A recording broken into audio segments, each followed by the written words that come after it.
nunca contou uma história? Quem nunca leu uma história, uma carta, uma poesia? Há tantas narrativas esperando por leitores, há tantos autores esperando para serem lidos. E hoje a Roda de Saberes vai conversar sobre as histórias que a gente conta. Conosco aqui, e aqui mesmo na Feira do Livro, porque a Roda de Saberes veio para a Feira do Livro, a 33ª Feira do Livro de Caxias do Sul, que vai até 15 de outubro.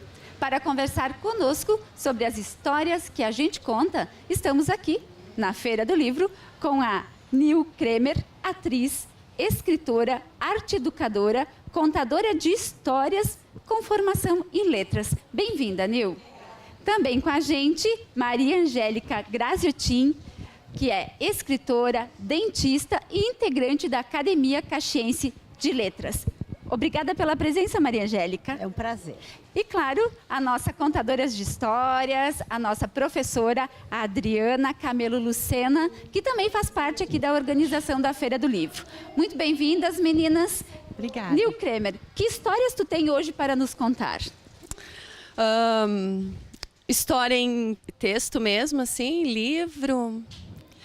Eu acho assim, ó, eu estou muito envolvida num trabalho e esse trabalho ele tem me trazido muitos ganhos. E nesses ganhos está o fato de ouvir histórias. No caso, neste momento, eu estou ouvindo histórias. Eu tenho trabalhado num projeto que é um projeto chamado 10ª Mostra Literária da Rede Recria. Esse projeto ele tem várias etapas. E uma das etapas do projeto, que está prevista no projeto, é a etapa de conhecer as entidades participantes. E nesse contato com as crianças, com os adolescentes, com os jovens, acontece uma troca fantástica, assim. Eles te dão feedbacks fantásticos de razões pelas quais eles sentem prazer em ler e escrever e as razões pelas quais eles não sentem prazer em ler e escrever. E nessas histórias que eu ouço deles, que eu ouvi deles, eu percebo que o que pega, o que é necessário, o que é primordial nessa relação de contar histórias, de ouvir histórias, de ler histórias, de multiplicar histórias, é o fator sedução. Sedução. Eu preciso seduzir, eu preciso instigar o prazer naquela criança para criar uma ponte entre a realidade deles e a questão literária propriamente dita. Eu preciso ter essa sensibilidade. Você percebe que os nossos adolescentes e crianças que estão então participando hoje do Recria, né?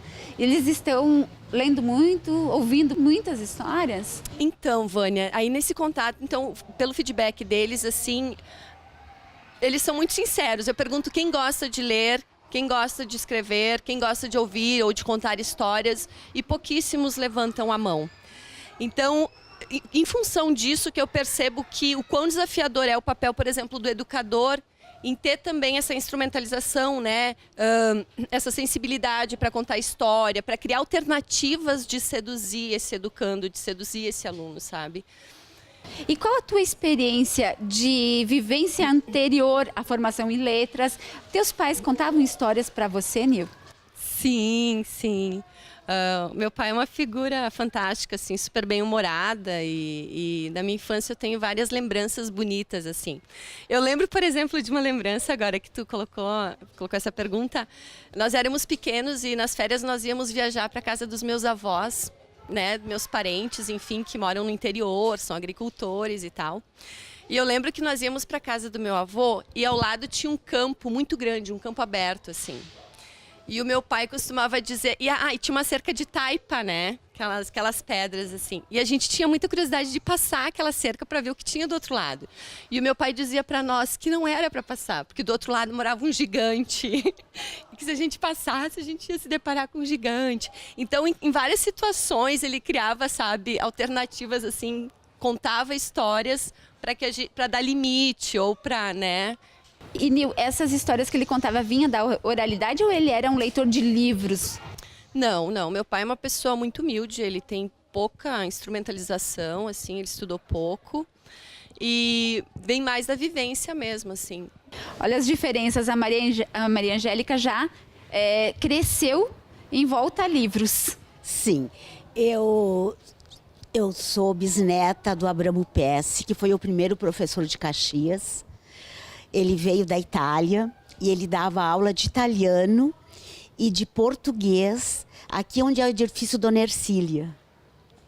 Então, ali ele tinha uma pequena cantina, um comércio, e depois a filha dele, a avó Ercília, casou com meu avô, o avô Domingos, e foi morar em Antônio Prado. E eu nasci em Antônio Prado. E sempre fui acostumada com livros. Meu pai lia muito e eu sempre li muito. Eu sempre fui cercada por livros. E por isso esse desejo também de fazer com que as histórias continuem? Que agora você tem obras publicadas? Sim, eu acho assim que contar histórias vem de dentro da gente. Eu sou uma pessoa que o que me move é a inquietude. Eu sou uma pessoa inquieta. Eu sempre gosto de saber o porquê e como as coisas acontecem. E se eu não entendo, eu vou atrás, eu procuro, eu me esforço. Eu sou uma pessoa assim, muito inquieta, eu me acho inquieta. Mas eu aprendi com a leitura, para mim, ela fez parte do meu dia a dia. Então, eu me acostumei com meu pai lendo, meus irmãos lendo, eu fiz teatro. Eu circulei assim por uma esfera, eu toquei acordeon, eu estudei acordeon durante 5 anos. Então eu fui uma pessoa assim, que eu circulei nas artes, tu entende? Mas virei dentista, eu sou dentista, odontopediatra, aposentada, trabalhei 32 anos e fui muito feliz como dentista. A arte e continua, né? Até hoje você continua envolvida, sempre presente aqui na Feira do Livro. Sempre, eu sempre presente. Eu nunca faltei à Feira do Livro. Os assuntos me cativam, os assuntos me fascinam. Qualquer novidade, qualquer escritor novo que vem, que traz um olhar diferente, eu aprendo, porque eu sou uma pessoa assim que eu nunca estou pronta. Eu sou uma pessoa que estou em construção constantemente. E a leitura contribui para essa construção. Sim. Adriana, enquanto a gente está aqui gravando o programa, está acontecendo aqui na Feira do Livro uma contação de histórias com turmas de escolas da cidade. E a Adriana Lucena é uma das organizadoras desse espaço e cuida com muito carinho para que aconteça, para que a história chegue a essas crianças. É difícil fazer isso, Adriana? Não, não é difícil. Acho que como as duas meninas colocaram, né? Acho que é seduzir. Eu acho que a história ela precisa te seduzir. Né? E toda criança, toda pessoa, todo adulto, né? A gente fala sempre, geralmente a gente fala, quando fala de história para criança, né? Mas a história, quando ela te seduz, qualquer um para. E a gente percebe aqui durante a feira, né? Nesse palco infantil onde tem a contação de histórias, às vezes acontece no palco central também, onde tem alguém contando história, tem alguém para ouvir. Porque todos nós precisamos de histórias, né? E uma boa história é sempre maravilhoso, né? Quando ela bate no coração, isso não tem como não parar para ouvir isso. A Adriana comentou que todos precisamos de histórias. Tem um autor que eu gosto muito, que é Antônio Cândido, e ele diz que a gente precisa da fábula para viver. Você precisa da fábula para viver, Adri? Eu preciso. Eu preciso da fábula, eu preciso do conto de fadas, eu preciso da história de terror. Eu preciso de todas elas. E nós estamos falando aqui sobre as histórias, né, da nossa vida, as histórias que a gente escutou. E eu acho que o que está faltando muito hoje, o que eu percebi nesses 23 anos que eu estive dentro de sala de aula e dentro da biblioteca escolar, que nesses últimos 10 anos, os meus alunos menores, eles não escutam mais histórias. Eles não escutam histórias dos pais. Os pais não contam mais as suas histórias, então acho que a gente precisa fazer um resgate disso. Os pais contarem as suas histórias para os filhos e os avós também não contam mais histórias. É tão lindo porque quando nós nos reunimos entre adultos, todo mundo tem uma história do pai. Então, por exemplo, ano passado nós trabalhamos com as crianças de 4 anos, que agora estão chegando às escolas municipais, nós trabalhamos com os contos de fadas. E ficamos impressionados porque numa das turmas de 20 crianças, umas 10 crianças nunca tinham ouvido um conto de fadas, por exemplo. Isso é muito triste para uma criança. Porque se a gente pensar o que é um conto de fada, a transformação que um conto de fada faz na vida de uma criança, tudo que ela traz, toda a bagagem que um conto traz, que uma história traz de emoção, de vivência, isso, para mim, isso é muito triste, né? Porque quando eu lembro das minhas histórias, ou até mesmo a história do homem do saco, do gigante que você não pode atravessar, né? Então, essas histórias de ensinamento, e as crianças estão perdendo isso, as famílias estão perdendo isso. E o conto de fadas tem um elemento que você consegue fazer com que os seus conflitos sejam reconhecidos, Exatamente. refeitos. Tem um autor que se chama Bruno Bettelheim, que tem uma obra chamada Psicanálise dos Contos de Fadas, e ele enfatiza justamente isso. Por que às vezes as crianças pedem para repetir muitos contos de fadas? Quem convive, as crianças que convivem com essas histórias. Porque ali elas estão significando suas aflições, significando sua felicidade. Adri, o conto de fadas precisa ser expandido. Precisa, e muito, e muito. Eu, por exemplo, lembro, a minha história de infância é A Menina e o Monstro, que é uma história que a minha avó contava para minha mãe e que minha mãe contou para mim e eu nunca esqueci. E toda vez que eu estou numa sessão que eu preciso fazer uma contação de histórias, eu sempre trago essa história, que é uma história que não está escrita em lugar algum, em nenhum livro, porque ela é uma história oral e é uma história belíssima, né? Então, eu acho que a gente precisa disso, é resgatar os contos de fadas, resgatar as nossas histórias. O Sanguanel, por exemplo, também, uma história que é muito nossa também daqui e que as crianças não conhecem. Saci Pererê, Negrinho do Pastoreio. Então, essas ainda são contadas em função do folclore, né? Muito embora só se conte Simões Lopes Neto, né? O caso das 300 onças do Simões, que é belíssimo. Então, nós precisamos resgatar essas histórias, para que essas histórias não se percam. Os vários gêneros, Os vários as lendas, gêneros. A gente acabou de falar das lendas, mas são os vários gêneros que precisam chegar na escola. Hoje, Adri, quem está contando e quem está ouvindo as histórias aqui? Hoje nós temos uma professora municipal, né, que hoje está na Secretaria da Educação, que é a Madalena Quadros. Ela trabalhou também durante um tempo na biblioteca escolar. Hoje ela está contando um conto belíssimo que se chama O Vaso, que é um conto japonês. O Vaso, né? Um conto japonês, um conto belíssimo, e também o Sapo Bocarrão. E quem está ouvindo histórias são as crianças da Escola Machado de Assis. Muito bem, olha só, já encerramos o primeiro bloco da Roda de Saberes e fica o convite para as pessoas virem para a Feira do Livro, ouvirem as histórias, porque a feira vai até dia 15 de outubro. No próximo bloco, temos mais histórias para contar. Todas as noites você assiste aqui na TV Câmara ao programa De Frente com a Lei. Uma conversa franca e descontraída com os vereadores de nossa cidade, para que você conheça o trabalho de cada um, suas propostas e projetos para melhorar a nossa vida. O programa De Frente com a Lei coloca os nossos vereadores mais próximos de você. TV Câmara Caxias. Democracia que a gente vê. Voltamos com o segundo bloco da Roda de Saberes de hoje, que conversa sobre as histórias que a gente conta. E são muitas histórias. A Adriana Lucena, que é a nossa convidada, falou há pouco que está aqui na Feira do Livro a Escola Machado de Assis, uma turma da Escola Machado de Assis. E nós, na Roda de Saberes, fomos visitar um projeto, fomos visitar a Escola Machado de Assis para conferir um projeto de leitura que começou com uma estudante, a Yasmin Medeiros. Essa menina começou a contar histórias para as turmas de 5 anos e agora ela espalha livros pelo Colégio Machado de Assis. Vamos conferir? A escrita e a leitura cativam muita gente, independentemente da idade. Após ter passado pela experiência de ser vereadora por um dia e de ter aceitado o convite para uma palestra no Legislativo Caxiense, a aluna Yasmin Medeiros se sentiu estimulada a criar um projeto de leitura. Recebeu incentivo dos pais e professores e hoje vê a iniciativa atrair a atenção dos colegas. Participei do Vereador por um Dia e o Edson da Rosa me convidou para participar de uma palestra que falava sobre o Dia da Consciência Negra.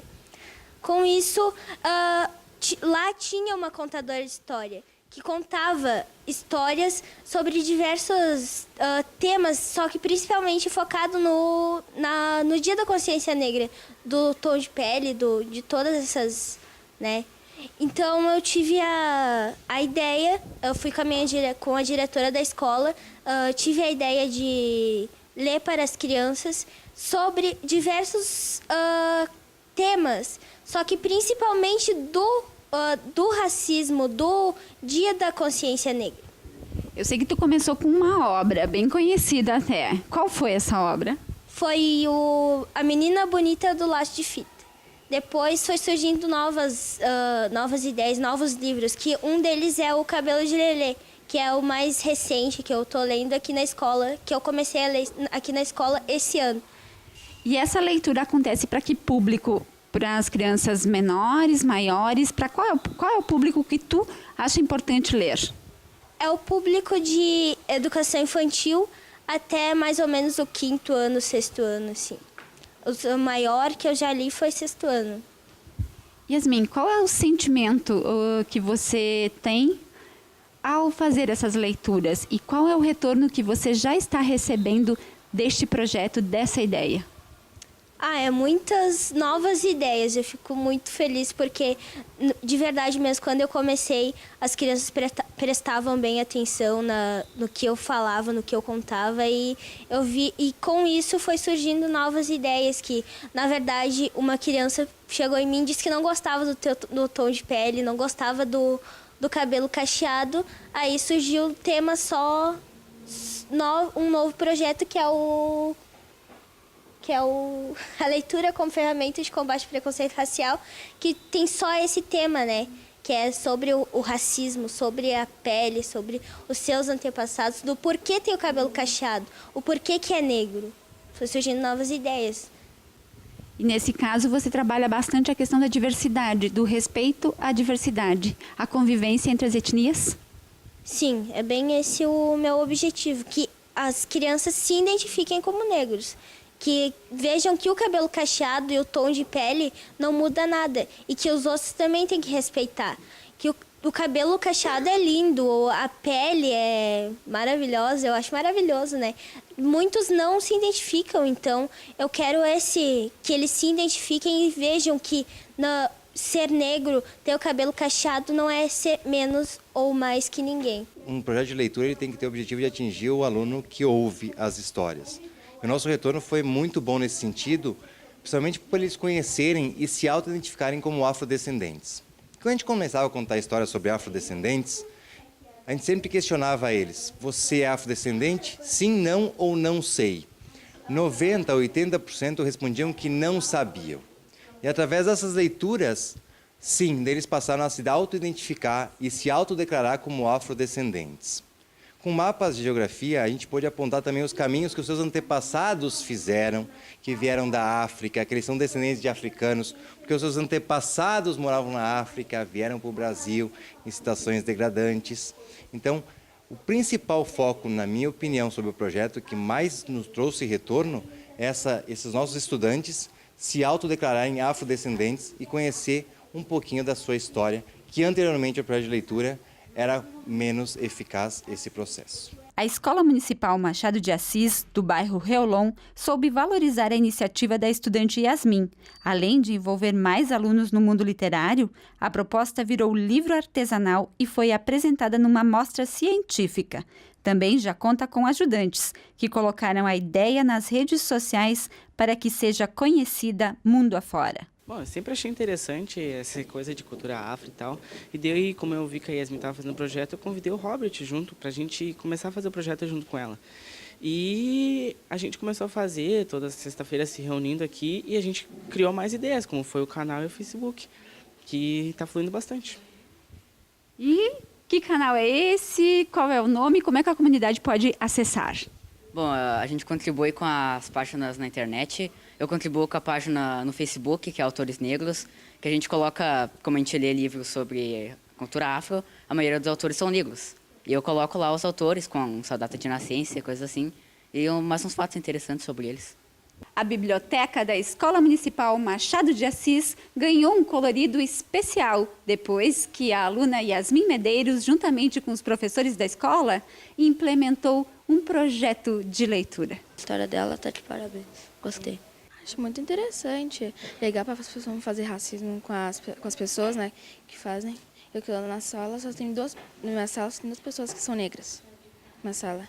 E não faz racismo comigo. Você observa que tem esse respeito à diversidade na escola aqui no Machado? Tem. Bastante. Eu nunca vi chegar ninguém fazer racismo com ninguém. Da história das pessoas negras. É que a gente tem que ter respeito pelas pessoas, é isso? Racismo.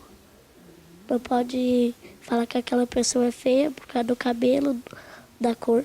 Não pode falar que aquela pessoa é feia. Todo mundo tem que ser bonito. Porque tu é bege, que tu é diferente de alguém. Tu tem que se olhar no espelho e gostar do teu tom de pele. Que projeto maravilhoso que hoje está acontecendo na Escola Machado de Assis, graças a uma criança, a Yasmin Medeiros.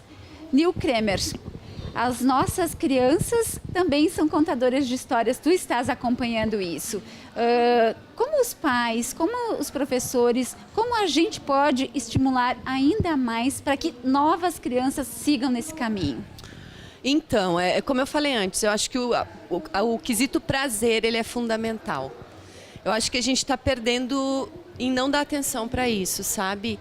Em se ligar só na questão do enquadramento, das regras e não criar essa questão da sedução. Não utilizar elementos que são da realidade deles e que muitas vezes o adulto, o educador, enfim, vê com os olhos meio enviesados. Por exemplo, as batalhas de rima que acontecem hoje em dia, que é uma coisa que é da realidade deles. Eu vi esses dias um vídeo no YouTube de um menino de 6 anos ensinando a fazer rima. E assim, com uma facilidade que deixa qualquer adulto no chinelo. Então, por que não usar isso, entendeu? Tudo bem, tem utilização da linguagem não padrão, tem gíria, tem palavrão. Ótimo, é mais uma coisa para ser trabalhada, entendeu? Então, pegar isso e criar uma ponte dessa realidade deles até a literatura propriamente dita. E aí tu pode trabalhar a linguagem formal, a linguagem não formal, tu pode fazer eles perceberem o porquê disso, sabe? Até na escola no ano passado, eu tinha vários meninos, né, mas entrando na adolescência que não gostavam de ler, né? Eles diziam, eu não gosto de ler. Eu disse, mas então o que você gosta de fazer? Eu gosto de jogar videogame. E o que você joga? Aí uns me disseram, eu jogo Assassin's Creed. Eu disse, mas você sabia que existe uma coleção inteira de livros desse videogame? Como assim, prof? Eu disse, sim. Fui lá, conversei com a direção da escola, nós compramos os livros. Gente, os livros passaram um ano numa lista de espera dos meninos. Eles chegavam a se trocar entre eles para que não passasse pela biblioteca. O Adri começa pelo gosto deles e vai ampliando. Deles, exatamente. O que é a motivação? Você parte do que a pessoa gosta para alcançar o seu objetivo da mensagem. Daí ela é absorvida e posta em prática. E Maria Angélica, olha o que a Nil Kremer falou há pouco sobre a batalha de rimas, que as crianças que moram mais na periferia gostam. Elas nada mais são também, eu acho que é similar com as trovas tradicionalistas. É muito comum no interior ter as trovas e ter porque há uma competição de improviso usando a palavra. Isso mesmo. É verdade. E a gente pode estar trazendo isso para eles, né? Nesse primeiro momento, a gente vai fazer essa rima do hip hop, né? E aí vocês sabiam que antigamente não existia hip hop, mas existiam as trovas gauchescas. E aí você traz Simões Lopes Neto, aí você traz o Grilo Gaudério para eles conhecerem. Exatamente. Não é mesmo? E eu acredito assim, eu acredito na arte como forma de transformação social, como, não vou dizer ferramenta, porque a arte ela não pode ser reduzida ao papel de ferramenta, né? Mas como um instrumento de transformação social dentro da questão da arte e educação. E é exatamente isso que a Adri falou, e a gente pode trabalhar essa transversalização para instigar a leitura, a escrita, a gente pode trabalhar também em outras disciplinas e a gente pode usar todas as linguagens artísticas, porque elas conversam, elas são ligadas entre si. Eu estava pensando sobre a questão de contar histórias, né? Enfim, para hoje. E, no meu ponto de vista, contar histórias ela é uma arte em si. Ela é como se fosse uma linguagem específica. Ela tem muitos elementos que lembram teatro, né? Mas ainda assim ela abarca mais uma série de possibilidades, porque o contador de história ele vai se identificar com um determinado recurso, com uma determinada forma de contar histórias. Então ele vai se apropriar a dicção, a espontaneidade. O teatro é fundamental. Eu acho o teatro básico numa escola. Eu acho fundamental. E às vezes a pessoa nem precisa usar de todo esse recurso. Como você disse, cada contador vai achar o seu recurso. O seu caminho. Porque muitas vezes a pessoa diz, eu não sou uma contadora de histórias, mas eu sou uma narradora de histórias, como é a Vânia. Que a Vânia, quando narra uma história, você fica assim, boba ouvindo. Então, assim, é bem isso que a Nil falou. É você trazer o seu recurso, você descobrir qual é o seu recurso para contar a história. E dar intensidade para ele. Exatamente. Assim como a gente ficou sabendo há pouco que a Maria Angélica fazia no consultório dentário. Como isso, Maria Eu sou odontopediatra, né? Eu fiz faculdade na PUC em Porto Alegre e especializei na URGS.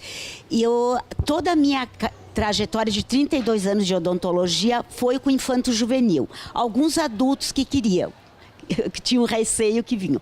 Então, o que eu fazia? Quando a criança entrava no consultório, eu perguntava, ela às vezes chorava, dengosa, agarrava na mãe, e eu ia no vidinho dela e perguntava assim, qual é o bicho que você gosta? Daí a criança me dizia o bicho, o cachorro, o gato, o pássaro, o esquilo. Eu dizia, então eu vou te contar uma história do seu cachorrinho Lulu, por exemplo. Então eu trazia a criança, punha na cadeira e começava a trabalhar e contando a história. E quando encerrava o procedimento do momento, eu dizia, o cachorrinho Lulu está muito contente que você participou da história do cachorro dele. Além de tratamento feito, a criança leva para casa contação de história. Exato. Até hoje eu recebo convites de formatura de pós-graduação de ex-alunos meus. E eles me encontram, ai, doutora, eu lembro da senhora contando tal história. Então, era o jeito que eu tinha para transformar o medo numa coisa, eu não digo agradável, porque a odontologia tem anestesia, tem coisas que às vezes a criança tem receio, mas tornar menos drástico e tornar, assim, gostoso de participar do processo.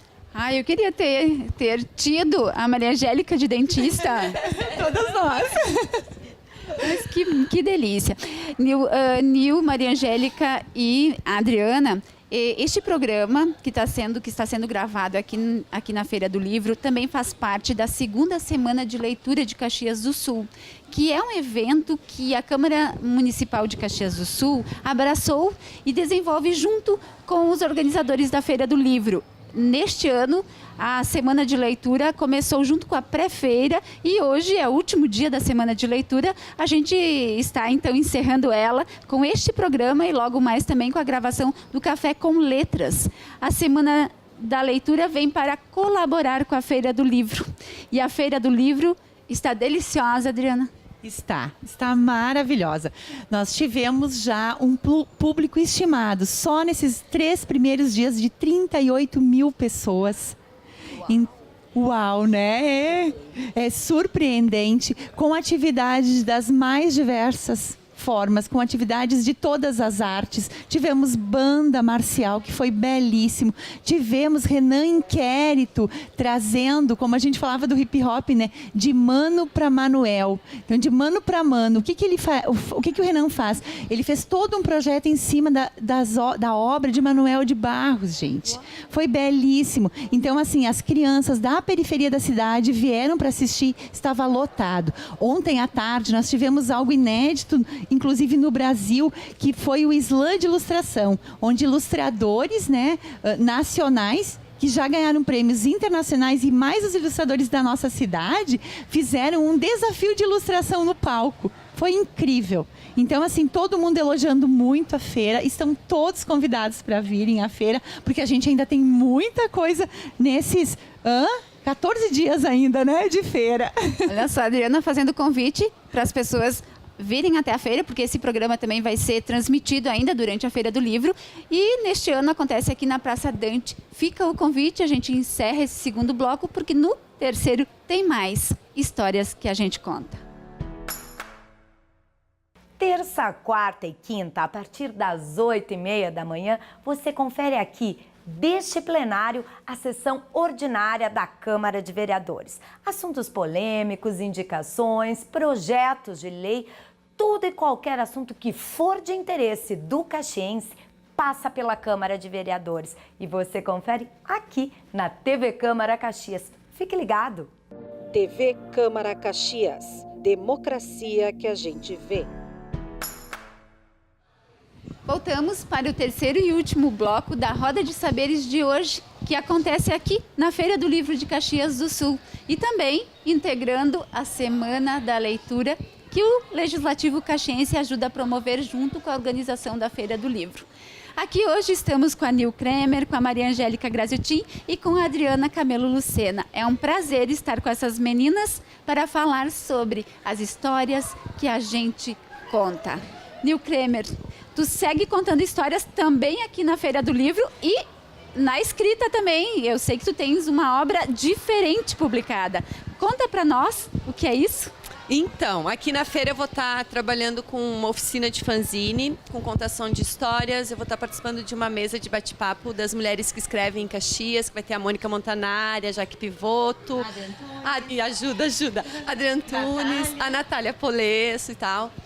E na vida, então, eu estou envolvido com esse projeto, que é o projeto da 10ª Mostra Literária da Rede Recria, que é um projeto lindo, apaixonante. E tu és coordenadora. Exato, eu estou na coordenação esse ano. Esse é um projeto que eu acho que é de fundamental importância. Eu acho que ele deve ser olhado com um olhar muito cuidadoso, né? Ele é um projeto que ele acontece graças a poder público, né? Porque ele é financiado pelo poder público, ele tem por guarda-chuva a Associação Criança Feliz e ele está atendendo hoje mais de 20 entidades que participam da rede de atendimento à criança e adolescente em Caxias do Sul. E eu estou aprendendo muito. Eu estou ouvindo muitas histórias e eu estou vendo o valor de contar história pelas palavras deles. Porque, como eu falei, o projeto ele tem várias etapas. Então, a primeira etapa é de capacitação dos educadores. Então, vieram diversos profissionais da área da literatura, escritores, professores, né? Então, aconteceram as oficinas. Pois, no segundo momento, acontece a parte de criação literária mesmo. Então, esses educadores instrumentalizados, eles vão para a entidade e vão multiplicar isso. Acontecem as oficinas. Dessas oficinas, sai um apanhado de textos que vai passar por uma comissão de jurados. Então vão ter os textos premiados, no entanto, todos os textos que são enviados, eles vão estar também numa obra que é uma antologia final, que é o que resulta o projeto. Então ele é um projeto lindo, porque assim, tem a questão curativa da palavra, porque a gente tem meninos e crianças e adolescentes em vulnerabilidade social. Então, quando você começa a ler os textos, assim, a vivência deles não tem como não se emocionar, né? Não tem como não se emocionar, sabe? E além disso, o projeto ele também está trabalhando essa questão do prazer em ler e escrever, sabe? Então, eu acabo obtendo dos educadores assim o retorno, por exemplo, Nil, nossa, está evoluindo muito, esse ano eles estão bem melhores, eles estão mais libertos, depois dos bate-papos, assim, o que modificou depois dessas visitas que acontecem, dessas trocas, sabe? Então, é um projeto, assim, para o qual eu desejo vida longuíssima, assim, sabe? Porque ele é muito e que precisa importante. também, como vários projetos de leitura e de escrita aqui na cidade, precisam de incentivo, precisam de recursos. E a gente pede que as empresas colaborem também. Maria Angélica, o que tu tem de convite pra gente aí? Eu sei que são vários eventos. Sim. Gostaríamos de saber e, inclusive, descobrir o que são as aldravias. Aldravias é um estilo de poesia sintético. São até 6 palavras escritas na vertical. Depois eu vou dar exemplo para vocês. Mas o que eu gostaria de fazer é o convite que vão vir os fundadores das aldravias no Brasil, tá? Que eles são de Minas Gerais. Eles vão dar 2 oficinas aqui na Casa da Cultura, na Biblioteca Municipal. O senhor, a Andréia e o JB Donadon Leal, é o nome dele. Ele gosta de ser chamado de JB. Eles vão chegar em Caxias e vão dar a oficina dia 6, sexta-feira, às 15 horas, na Biblioteca Municipal. Em sequência, às 17h30, vai ter um trabalho maravilhoso da acadêmica Maria Helena Binelli Catan, com um trabalho sobre a importância do papel da voz feminina na sociedade. Que eu acho assim que ela fez uma pesquisa maravilhosa e eu convido a todos que às 17h30 de sexta-feira estejam na biblioteca. Com sequência aos aldravistas que vêm, a André e o JB, no sábado de manhã, eles vão dar outra oficina das 9 às 11h30. Então, eu vou trazer para vocês o que é aldravia. Eu vou dar um exemplo que eu fiz para a pré-feira do livro. São 6 palavras. No caso, o que eu fiz é até 6. Ler, sonhar, escrever, adentrar mundo novo. Olha só, é muito sintético. Segunda aldravia. Livros livres. Livro como te quer. Terceira aldravia. Na biblioteca, culto conhecimento alimentando pessoas. E a última, leitores assíduos, amigos constantes. Isso aí. Isso aí, Maria Angélica. Eu fiz para a pré-feira do livro, que teve um encontro, foi criado para a Feira do Livro. Olha só, e agora a gente que recebe de presente. A Roda de Saberes recebe, acho que são inéditas, em primeira mão aqui, as aldravias. E fica o pessoal convidado. Maria Angélica, eu também quero que tu fale um pouquinho, tu mencionou a Maria Helena Catan. E ela é, se eu não me engano, ela adora Manuel de Barros. É a paixão da vida dela, Manuel de Barros. Mas o que ela fez que eu achei interessante, ela pegou poetisas. Ela pensou as poetisas que lhe foram sensíveis, pesquisou sobre a vida dessas poetisas e convidou algumas acadêmicas, eu sou uma das acadêmicas escolhidas, para declamar no trabalho dela 3 poemas. E a minha poetisa, que eu sou desconfiada de falar, mas eu amo demais, a Ana Cristina César. A Ana César. Ana C, como ela gosta de ser chamada. Tá? Então, à medida que ela vai falando das poetisas, ela convida a acadêmica para declamar sobre poemas da Ana César. Ana C. Olha só, e ali a voz feminina na poesia. Feminina, porque na época da Ana César, só para dar uma pequena pinçada, ela viveu na época da ditadura militar e pessoal. Foi na época da ditadura civil, militar e civil. Então, a maneira que ela divulgava seus poemas era através mimeografados. E ela vendia a custo baixíssimo nas universidades. Fanzines, e ela é uma pessoa, ela fazia fanzines. Ela era tradutora, fez letras e ela viveu na Europa, viveu na Inglaterra, fez um curso de extensão na Inglaterra. Então, era uma pessoa assim que ela... Na época dela, ela nasceu em 1952. Na época dela, a mulher ela ficava em segundo plano. Em segundo plano. Era o segundo sexo, vamos dizer, tu entende? Infelizmente. Para você dar um elogio para uma mulher, é dizer que ela escrevia que nem um homem.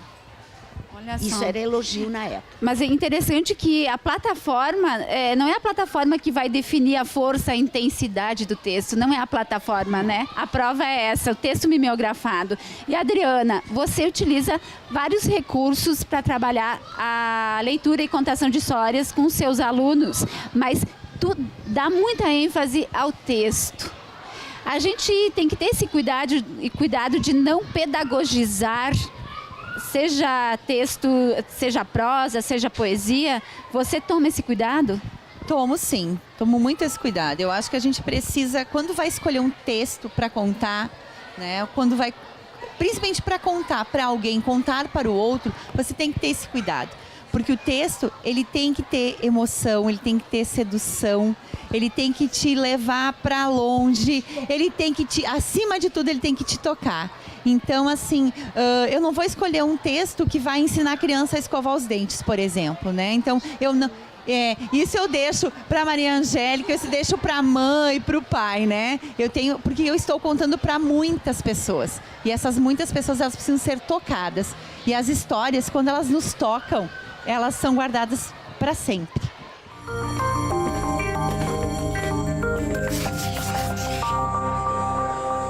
A gente abre o quadro Anote Aí, abre um parênteses aqui no nosso bate-papo sobre as histórias que a gente conta, para deixar alguns recados, algumas dicas. E no quadro Anote Aí de hoje, a gente convida a comunidade universitária a se inscrever no Jovem Parlamentar, que é um projeto que a Câmara Municipal de Caxias do Sul desenvolve e neste ano está na 4ª edição.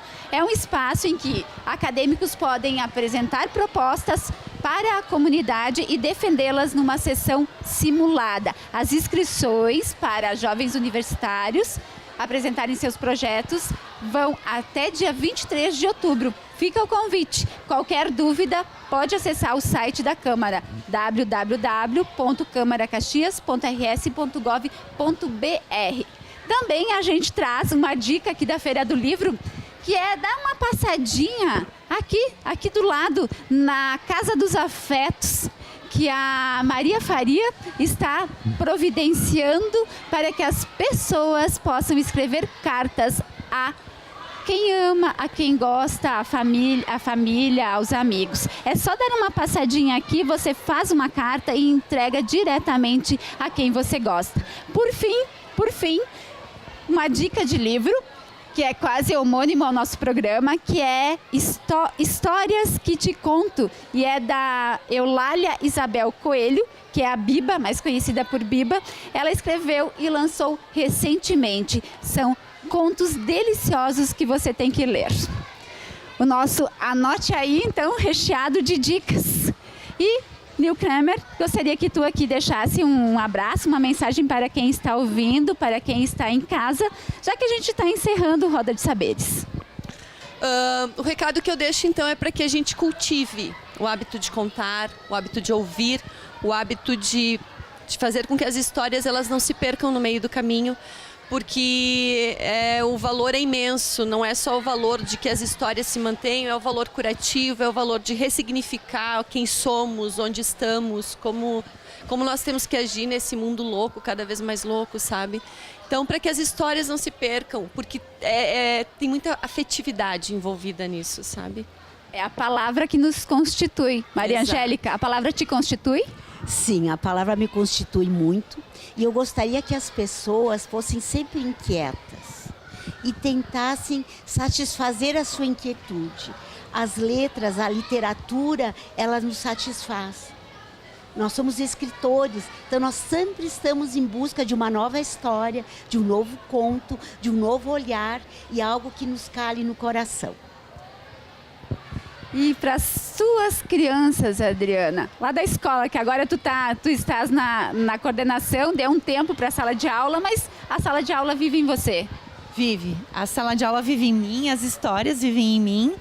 E eu quero deixar então um convite, venham para a Feira do Livro, venham encontrar as suas histórias aqui na feira. E Adri, uma dica de uma história que você gosta muito, que você gostaria que o nosso leitor também pudesse acessar. Eu recomendaria os 23, Histórias de um Viajante, da Marina Colasanti, que também vai estar aqui conosco no dia 6. Então, venham para a feira, venham assistir Marina, Afonso, Conceição Evaristo, Onde Jaque, a gente ainda vai ter muita coisa bacana. Então, venham para a feira. E o que fala essa obra, Adriana? Essa obra conta as histórias, então, de viajantes. É um viajante, ele vai viajando, encontrando outros viajantes e cada um tem uma história para contar. Então é muito, muito, muito bacana. É muito criativo, ele é feito de uma forma muito criativa pela Marina Colasanti. Muito bem. E nós também, a gente separou um texto para quem está em casa. É um texto de um autor caxiense que já nos deixou, que é o Eduardo Dalauba. Eu busquei este texto na obra Lunário Perpétuo, se chama Imagem. E eu gostaria muito de ler para quem está em casa e para os nossos convidados, as nossas convidadas. Imagem. Todo sonho dura pouco, todo amor não sente medo, toda paixão aprisiona, toda liberdade é cedo. Tudo que contém A casa neste espaço está contido.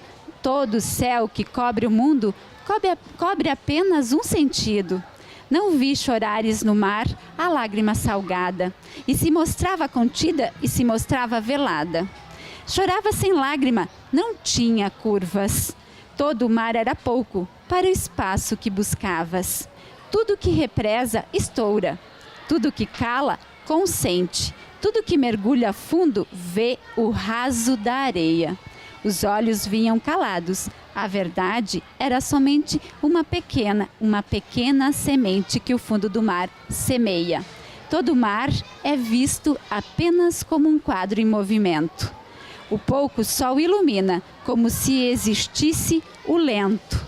Transfigurar da figura a alma em si deste sol, ilumina a noite escura. Esta imagem é que é pura. Com este texto do Eduardo Dalauba, a gente encerra a Roda de Saberes de hoje, que acontece aqui na Feira do Livro de Caxias do Sul. E a gente convida você que está em casa a também dar suas sugestões para construir o nosso programa. Pode mandar, então, dicas, críticas, elogios pelo e-mail imprensa@camaracaxias.rs.gov.br. Muito obrigada, Nil Kremer, Maria Angélica e Adriana. Obrigada por você também que está em casa por nos acompanhar. Até!